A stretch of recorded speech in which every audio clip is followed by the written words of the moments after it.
What's up, everybody? My name is Doug Medhin, aka Gobblecock. Today I will be teaching you some cool things on the material editor.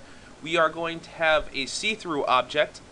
We will actually have a material light up our entire scene without having the need for a light. We will give you a decal material, and I'll give you something fun, a reflection texture, something that's dynamic, a mirror. Now I'm just going to jump into Unreal Development Kit.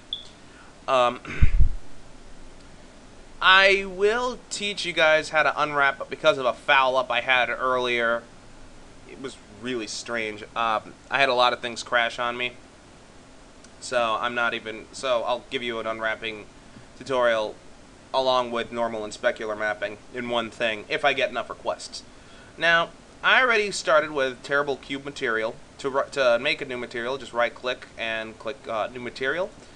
Now, I'm just going to double click to go into the material editor. I'm going to go under texture, and I'm going to use my terrible cube texture.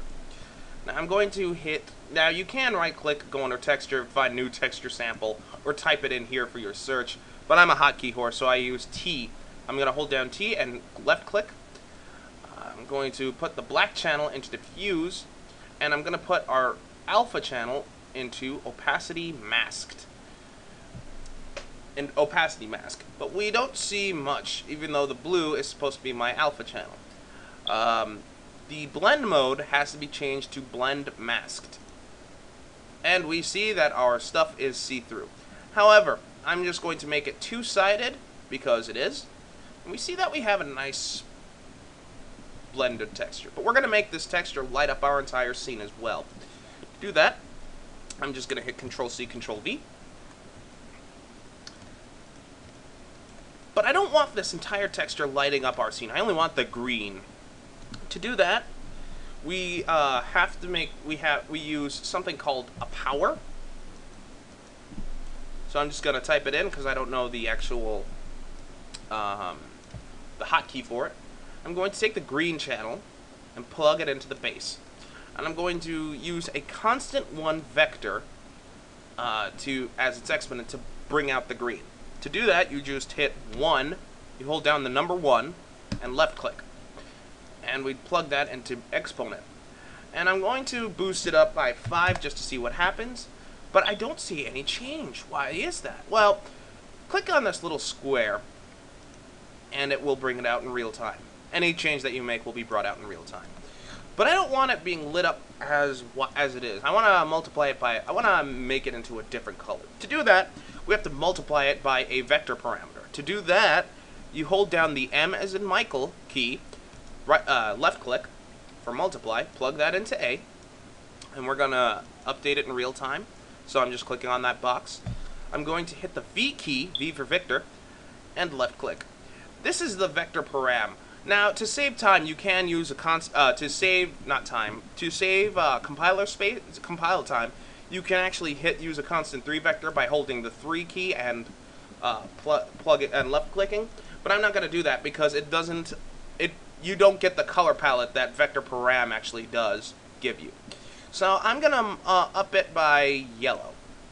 I want that kind of yellow. Just click on that and then click on V. You can also play around with the values a little, but I'm satisfied with this for time's sake, really.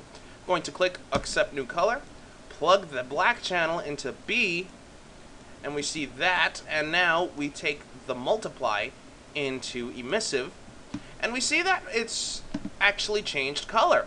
Sweetness. Now, let's make it light up our scene. I'm just going to close this out and save the changes.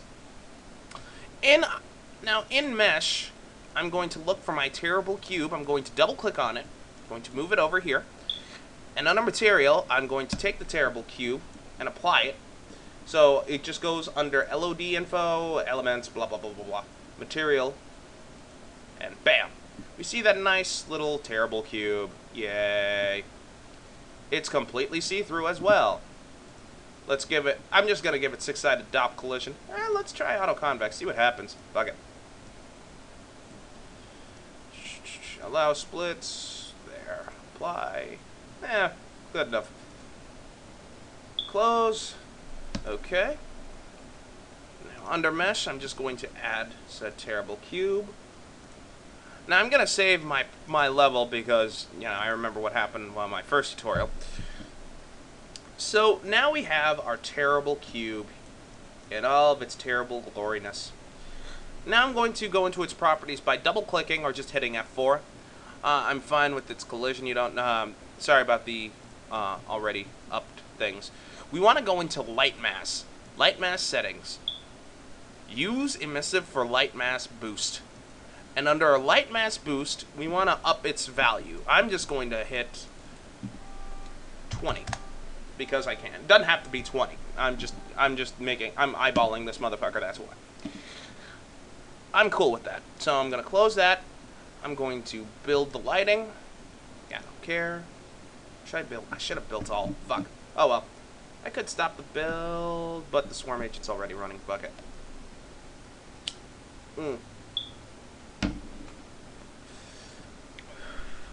So I usually just build all. I never really just build one particular thing. Well, whenever. In either case, we see that we have a light. A very, very terrible light. It's actually lighting up our scene. Hooray! That's really, really bad. Who cares? Wow, that is really bad. So much. That midpoint is just terrible. Whatever. Anyway, let's add a decal now. I mean, like, you can. I'll show you a different, because I did do a terrible light earlier. Terrible tutorial light right there. And you can just add it into there. I'm just going to move it down. I'm going to do the same thing, actually. Okay, I'm not satisfied with the amount of grid spaces. So I'm going to hit the left bracket key to up its grid spaces. Why left bracket key gives you more grid spaces and right bracket key, like, takes away grid spaces? I don't know. In either case, I'm just going to move this up here. I'm going to control right click to rotate it in the front viewport. And let's bring it down there. Right about there. Is that the right lights are? Yeah. So I'm just moving it down one. I'm going to hit end again just to give it that much thingamabob. Now let's just uncheck use light mass boost. I mean, you can use more of an emissive boost if you really want to, but I don't want to. I'm actually going to just use the light bulb instead because why not? 30. Build all this time.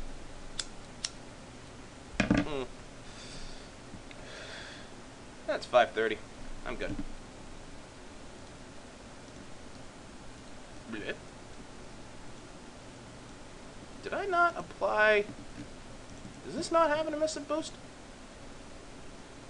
Param none. It doesn't have a parameter. That is why.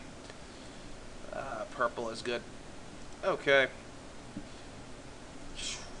Save. Save. Build all.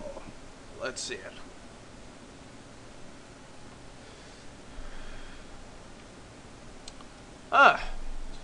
I will do an unwrapping tutorial, but like I'll actually combine it with normal and specular mapping via Sculptress. Much better. You can add more lights. You can add more emissive lighting if you really want to. But be forewarned, emissive lighting takes much longer than normal lights do. It can, in fact, crash Unreal, and has done so for me as well. And I'm running a $2,100 God machine. It takes longer to compile. It will give you either an exit code error 1 or exit code error 3, but I think exit code error 3 revolves around speed trees, and we'll get into that when people actually start requesting for a good terrain tutorial, which will include speed tree. We're actually good with that. Let's add a decal. Now, as I said, I imported a decal material, a terrible decal, which is that. And I'm going to go in material. I'm going to right-click, but not new material. You want a decal material. I'm going to call it terrible decal 2, because I already have terrible decal 1. Now, for the terrible decal, I'm going to take the terrible decal. I'm going to plug it into emissive. Now, you want to make sure that the blend mode is modulate, and you'll see this little error, but that's because we want it to be unlit. And we see that we see that all that white is gone. We only see the green. We're cool with that. I'm going to save the current level. We're going to go into actor classes, and I'm going to search for decal. I'm going to go for decal actor, and with material, make sure that your decal is selected, and decal actor. Right click, add movable decal actor if you really want to, and boom, we have our decal actor in said MacGuffin.